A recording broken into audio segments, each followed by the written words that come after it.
Hi friends, ഇന്ന് Christmas അല്ലേ? അപ്പോൾ ഒരു കുക്കിംഗ് വ്ളോഗ് ആകാമെന്ന് വിചാരിച്ചു. അപ്പോൾ രാവിലെ ചായ ഇടാൻ വേണ്ടി കയറിയേക്കുവാണ്. ഇന്നിപ്പോൾ ഹസ്ബൻഡ് മോനും നാട്ടിൽ പോയേക്കുവാണ്, ഹസ്ബൻഡിൻ്റെ വീട്ടിൽ പോയേക്കുവാണ്. ഞാൻ പിന്നെ ജലദോഷം ആയതുകൊണ്ട് പോയില്ല. ജലദോഷം അല്ല, ഇത് ശരിക്കും ഒരു 10 ദിവസമായി തുടങ്ങിയിട്ട്. ആദ്യം ജലദോഷം പോലെ വന്നു, മരുന്ന് കഴിച്ചപ്പോൾ അത് മാറി. പിന്നെ അതിന് ശേഷം ഈ സൗണ്ട് ശരിയായിട്ടില്ല, മൂക്കടപ്പും മാറിയിട്ടില്ല. അങ്ങനെ പോന്നു. അതുകൊണ്ട് പിന്നെ ഇനി ഒരു യാത്രയും കൂടെ ചെയ്ത് വീണ്ടും കൂട്ടണ്ട, റെസ്റ്റ് എടുക്കാമെന്ന് വിചാരിച്ചിട്ട് ഞാൻ പിന്നെ പോയില്ല. പിന്നെ അടുത്ത ആഴ്ച അവരിങ്ങോട്ട് വരാമെന്നും പറഞ്ഞിട്ടുണ്ട്. അങ്ങനെ ചായ കഴിഞ്ഞു. ഇനി ഇച്ചിരി ഓട്സ് കാച്ചണം. പിന്നെ ഫുഡിൻ്റെ പരിപാടികൾ, അതൊക്കെയാണ് ഇന്നത്തെ പരിപാടികൾ. ശരിക്കും ഒരു ഡിസംബറൊക്കെ തുടങ്ങിയപ്പോഴത്തേക്കും ഇപ്രാവശ്യത്തെ ക്രിസ്മസ് ഭയങ്കര അടിച്ചു പൊളിക്കണം, ഭയങ്കരമായിട്ട് ഡെക്കറേറ്റ് ചെയ്യണം, പിന്നെ വീട്ടിലും പോയിട്ട് അവിടുന്ന് കുറേ ട്രിപ്പൊക്കെ പോകണം. അങ്ങനെ ഭയങ്കര ഭയങ്കര പ്ലാനിങ്സൊക്കെ ആയിരുന്നു. ഒരുപാട് പ്ലാൻ ചെയ്തതുകൊണ്ടാണെന്ന് തോന്നുന്നു ആ ക്രിസ്മസിൻ്റെ സമയത്ത് തന്നെ പനി വന്ന് കിടപ്പിലായത്. അതുകൊണ്ട് ഇപ്രാവശ്യത്തെ ക്രിസ്മസ് ഒരു വല്ലാത്ത ക്രിസ്മസ് ആയിരുന്നു എനിക്കൊന്നും എനിക്ക് മാത്രമല്ല, ഇപ്പോൾ എൻ്റെ ഫ്രണ്ട്സിനാണെങ്കിലും കുറേ പേരോട് ചോദിക്കുമ്പോൾ അവരുടെ വീട്ടിലെല്ലാം ഇത് തന്നെ.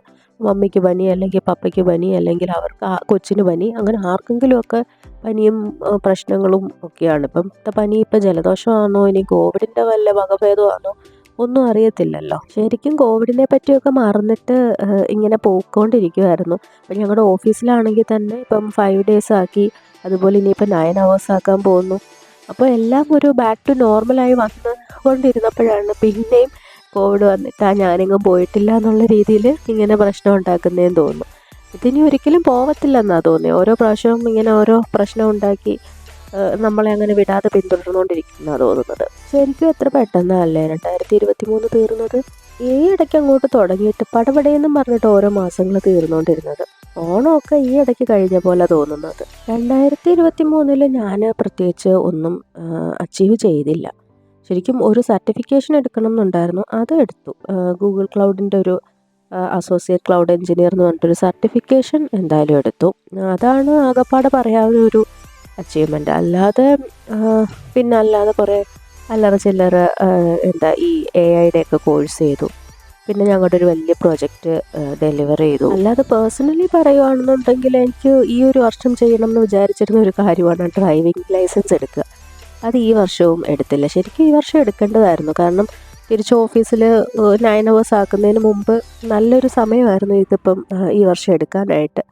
അത് വെറുതെ വേസ്റ്റ് ചെയ്ത് കളഞ്ഞു. അപ്പോൾ അടുത്ത വർഷത്തേക്ക് കുറേ കാര്യങ്ങളൊക്കെ എഴുതിയൊക്കെ വെച്ചിട്ടുണ്ട്. എല്ലാ പ്രാവശ്യവും നമ്മൾ കുറേ തീരുമാനങ്ങളൊക്കെ എടുക്കുമല്ലോ, വർഷം ആദ്യമൊക്കെ ആകുമ്പം ഇന്ന പോലെയൊക്കെ ആവണം, ഇന്ന പോലെയൊക്കെ ചെയ്യണം എന്നൊക്കെ. പക്ഷേ 2 ദിവസം കഴിയുമ്പോഴത്തേക്കിനും അത് മറന്നു പോകും. ഇപ്രാവശ്യം ഞാനങ്ങനെ എഴുതിയൊക്കെ വെച്ചിട്ടുണ്ട്. ഇനി കണ്ടറിയാം എന്തൊക്കെ കണ്ടിന്യൂ ചെയ്ത് പോകുന്നുണ്ടോ ഇല്ലയോ എന്നൊക്കെ. അതുപോലെ ഈ വർഷം തുടക്കമിട്ടതാണ് വായനാശീലം. അപ്പം കുറേ നാളിന് ശേഷം ഇതുപോലെ വായിച്ചു തുടങ്ങിയപ്പം വലിയ പാടാണ്. നമ്മൾ ആ ഫോണിലിങ്ങനെ ചുമ്മാ കണ്ടുകൊണ്ടിരുന്ന് ഇൻസ്റ്റ ഇങ്ങനെ നോക്കിക്കൊണ്ടിരിക്കുന്ന പോലെയല്ല. ബുക്ക് വായിക്കുമ്പം മനസ്സതിൽ നിൽക്കത്തേ ഇല്ല. ബുക്ക് വായിക്കുമ്പോൾ ഞാൻ ഓർക്കും എന്നാൽ പിന്നെ മറ്റേ പഠിക്കുന്ന എന്തെങ്കിലും നോക്കിയാലോ, അല്ലെങ്കിൽ അങ്ങനെ എന്തെങ്കിലും. എന്നാൽ പിന്നെ പഠിക്കുന്ന കാര്യങ്ങൾ നോക്കുക അതുമില്ല.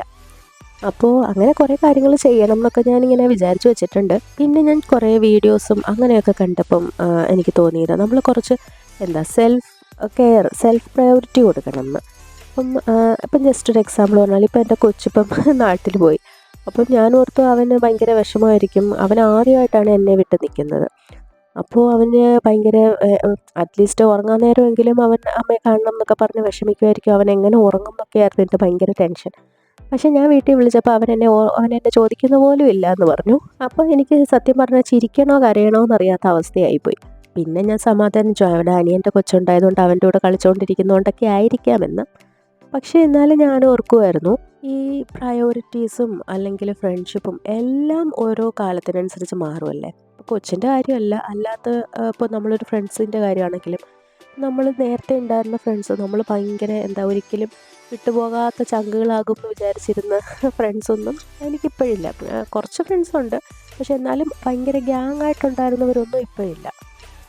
ഇങ്ങനെ കാലം കഴിയുന്നതിനനുസരിച്ച് നമ്മുടെ പ്രയോറിറ്റി മാറും, എല്ലാം മാറും. അപ്പം ഞാനിങ്ങനെ ആലോചിച്ചതാണ്, കുറച്ച് സെൽഫ് കെയർ കൂടുതലായിരിക്കണം. അപ്പം നമ്മളെപ്പോഴും എല്ലാവർക്കും വേണ്ടി ടൈം സ്പെൻഡ് ചെയ്ത് നമുക്ക് വേണ്ടി ടൈം സ്പെൻഡ് ചെയ്യാൻ മറന്നു പോകുന്നവരായിരിക്കും. അപ്പം ഈ വർഷം കുറച്ച് എനിക്ക് വേണ്ടി ടൈം മാറ്റി വെക്കണം എന്ന് ഞാൻ വിചാരിക്കുന്നുണ്ട്. അതുപോലെ നമ്മൾ ആരിൽ നിന്നും ഒന്നും എക്സ്പെക്റ്റ് ചെയ്യരുത്.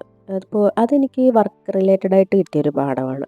ഞാൻ ഭയങ്കരമായിട്ടൊരു കാര്യം എക്സ്പെക്റ്റ് ചെയ്തായിരുന്നു. പക്ഷേ അതെനിക്ക് കിട്ടിയില്ല.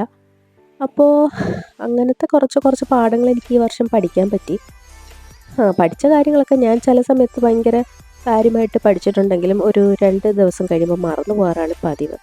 അപ്പം ഞാൻ എഴുതിയൊക്കെ വെച്ചിട്ടുണ്ട്. ഇന്ന പോലൊക്കെ ആവണം, ഇന്ന പോലൊക്കെ ചേഞ്ച് വരുത്തണം എന്നൊക്കെ. എന്താണെന്നറിയത്തില്ല. എല്ലാ വർഷം പോലെ മാറി മറിയാതെ കണ്ടിന്യൂ ചെയ്യാൻ നോക്കണം. ശരിക്കും മടിയാണ്. ഞാൻ ജാവ ഡെവലപ്പറാണ്. അപ്പോൾ ജാവയിൽ കുറേ കാര്യങ്ങൾ നോക്കണം എന്നൊക്കെ വിചാരിക്കും. അപ്പോൾ ഞാൻ വിചാരിക്കും എന്നാൽ പിന്നെ നാളെ ആവട്ടെ നാളെ ആവട്ടെ, അങ്ങനെ നീണ്ടു പോകാറേ ഉള്ളൂ. പിന്നെ ചിലപ്പോൾ പറയുമല്ലോ നമ്മൾ ആഗ്രഹങ്ങൾ പറഞ്ഞാൽ നടക്കത്തില്ലെന്ന്. എന്നാലും ഞാൻ പറഞ്ഞത് നാളെയോ അല്ലെങ്കിൽ എന്നെങ്കിലും ഞാൻ ഈ വീഡിയോ കാണുമ്പോഴെങ്കിലും എനിക്ക് ഓർമ്മ വരട്ടെ എന്ന് വിചാരിച്ചിട്ടാണ്. ഇൻ കേസ് ഞാൻ മറന്നു പോവുകയാണെങ്കിൽ ഈ വീഡിയോ കാണുമ്പോൾ ഞാൻ ഓർക്കട്ടെ. നിങ്ങൾ ഇതുപോലെ 2024 തീരുമാനങ്ങളൊക്കെ എടുത്തു വെച്ചിട്ടുണ്ടോ? അപ്പോൾ എന്തായാലും നമുക്കെല്ലാവർക്കും 2024 നല്ല ഒരു വർഷമാവട്ടെ എന്ന് പ്രാർത്ഥിക്കാം. അപ്പോൾ ഇന്നത്തേക്ക് ഇത്രയേ ഉള്ളൂ. ബായ്.